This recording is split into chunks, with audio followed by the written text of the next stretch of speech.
Guys, Kerala ബ്ലാസ്റ്റേഴ്സിന്റെ senior ടീമിന്റെ performance മോശമാണെങ്കിലും അല്ലെങ്കിൽ കപ്പുകളൊന്നും ഇതേവരെ നേടിയിട്ടില്ലെങ്കിലും യൂത്ത് ഡെവലപ്മെന്റിന്റെ കാര്യത്തിൽ നമ്മൾ വേറെ ലെവലാണ്. ഇത് പറഞ്ഞത് ആരാണ്? വേറെ ആരും, നമ്മളുടെ മാനേജ്മെന്റ് തന്നെ. അപ്പോൾ നമ്മൾ ഇന്നത്തെ ഒരു വീഡിയോയിൽ സംസാരിക്കാൻ പോകുന്നത് കേരള ബ്ലാസ്റ്റേഴ്സിന്റെ യൂത്ത് ഡെവലപ്മെന്റ് ശരിക്കും മികച്ചതാണോ? കേരള ബ്ലാസ്റ്റേഴ്സിന് സീനിയർ ടീമിലേക്ക് പ്ലേയേഴ്സിനെ പ്രൊമോട്ട് ചെയ്യപ്പെടുന്നത് ഡെവലപ്മെന്റൽ സൈഡിൽ നിന്നാണ്, അതായത് റിസർവ് സൈഡ് എന്നൊക്കെ പറയും. അപ്പോൾ അവരുടെ പെർഫോമൻസ് സമീപകാലത്ത് എങ്ങനെയുണ്ട്, ഇപ്പം ഒരു കോൺട്രിബ്യൂഷൻസ് എങ്ങനെയുണ്ട്, ഇങ്ങനെയുള്ള കാര്യങ്ങളൊക്കെയാണ് നമ്മൾ സംസാരിക്കുന്നത്. സീനിയർ ടീമിന് തൊട്ട് താഴെയുള്ള റിസർവ് സൈഡിൻ്റെ ഡെവലപ്മെൻ്റൽ ലീഗിലെ പെർഫോമൻസിൻ്റെ ഒരു കാര്യം നമുക്കൊന്ന് പരിശോധിക്കുന്ന സമയത്ത്, ഇപ്പോൾ 2022 ആദ്യമായിട്ട് റിലയൻസ് ഡെവലപ്മെൻ്റൽ ലീഗ് നടക്കുന്നത്. അന്ന് 8 ടീമുകൾ മാത്രമുള്ള ഒരു ലീഗായിരുന്നു.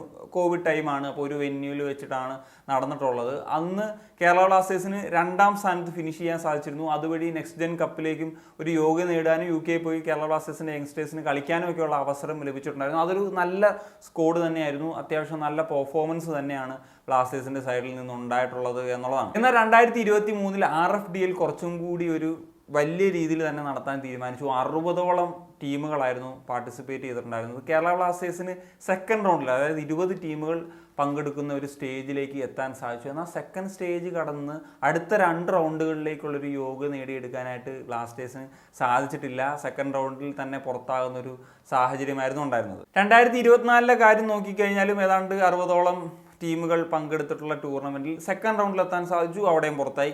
ഇപ്പോൾ നടന്നുകൊണ്ടിരിക്കുന്ന 2025 RFDLലും സെയിം അവസ്ഥ തന്നെയാണ്. കേരള റീജിയനൊക്കെ കഴിഞ്ഞ് സെക്കൻഡ് റൗണ്ടിലേക്ക് എത്താൻ സാധിച്ചു, അത് കഴിഞ്ഞ് അവിടെ നിന്നു എന്ന് പറയുന്നതാണ്. അതും ഏറ്റവും അവസാന സ്ഥാനങ്ങളിലൊക്കെയാണ് ഈ വർഷങ്ങളിലൊക്കെ ബ്ലാസ്റ്റേഴ്സ് ഫിനിഷ് ചെയ്തെന്നുള്ളൊരു കാര്യമുണ്ട്.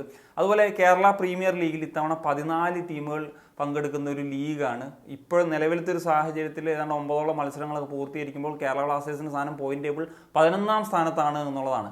അതും കഴിഞ്ഞ വർഷങ്ങളിലൊന്നും ബ്ലാസ്റ്റേഴ്സിന് ഈ പറഞ്ഞ KPLലും അല്ലെങ്കിൽ RFDLലും ഒന്നും ഒരു തരത്തിലുള്ളൊരു പെർഫോമൻസ് നടത്താനായിട്ട് സാധിച്ചിട്ടില്ല എന്നുള്ളതാണ്. സോ ഈ ഒരു സാഹചര്യത്തിൽ പറയേണ്ടതാണ്, ഒന്നെങ്കിൽ സീനിയർ ടീമിൽ ഇൻവെസ്റ്റ് ചെയ്ത് കപ്പടിക്കുന്നതൊക്കെ സാഹചര്യത്തിലേക്ക് അല്ലെങ്കിൽ ഒരു മെയിൻ ടീമായിട്ട് മാറുക, അതല്ലെങ്കിൽ യൂത്തിനെ പ്രൊമോട്ട് ചെയ്യുന്ന ഒരു പരിപാടി അത് മെനയായിട്ട് ചെയ്യുക. ഇത് അതാ ചെയ്യുന്നതെന്ന് പറയും, അതും ഇല്ല ഇതും ഇല്ലാത്തൊരു അവസ്ഥയിലൂടെയാണ് കടന്നു പോയിക്കൊണ്ടിരിക്കുന്നത്. അപ്പം ഐമാൻ അസർ വിബിന് ശേഷം ബ്ലാസ്റ്റേഴ്സ് ഒരു നല്ല ടാലൻറ്റിനെ കഴിഞ്ഞ സീസണിൽ ആരെങ്കിലും പ്രൊമോട്ട് ചെയ്തോന്ന് ചോദിച്ചു കഴിഞ്ഞാൽ ഇല്ല എന്നുള്ളതാണ് ഉത്തരം. ഇതിൽ ആരും കോറോസിങ്ങിൻ്റെ പേര് പറഞ്ഞു വരരുത്. കാരണം കോറോസിങ് അണ്ടർ 17ലും അണ്ടർ 20ലും കളിച്ച് എസ്റ്റാബ്ലിഷ് ആയിട്ട് നിൽക്കുന്ന സമയത്താണ് വരുന്നതും പിന്നീട് സീനിയർ ടീമിലേക്ക് പെട്ടെന്ന് തന്നെ ജോയിൻ ചെയ്യുന്ന ഒരു സാഹചര്യത്തിലേക്കും വരുന്നത്. അതായത് കഴിഞ്ഞ സീസണിൽ കാര്യമായിട്ട് ഈ പറഞ്ഞ ഒരു ഡെവലപ്മെന്റൽ സൈഡിൽ നിന്ന് ബ്ലാസ്റ്റേഴ്സിന് സീനിയർ ടീമിലോട്ട് പോലും പ്രൊമോട്ട് ചെയ്യാനായിട്ട് പ്ലേയേഴ്സിന് സാധിച്ചിട്ടില്ല എന്നുള്ളതാണ്. സീനിയർ ടീമിൽ മാത്രം ഇൻവെസ്റ്റ് ചെയ്യുന്ന മോഹൻ ബഗാൻ എന്ന് പറയുന്ന ഒരു ക്ലബ്ബ്, അവരിപ്പോൾ RFDLന്റെ ഫൈനലിൽ എത്തി നിൽക്കുകയാണ്. ഒരു വിജയം അകലെ മാത്രമാണ് RFDLലെയും കിരീടത്തിന് ഇതിൽ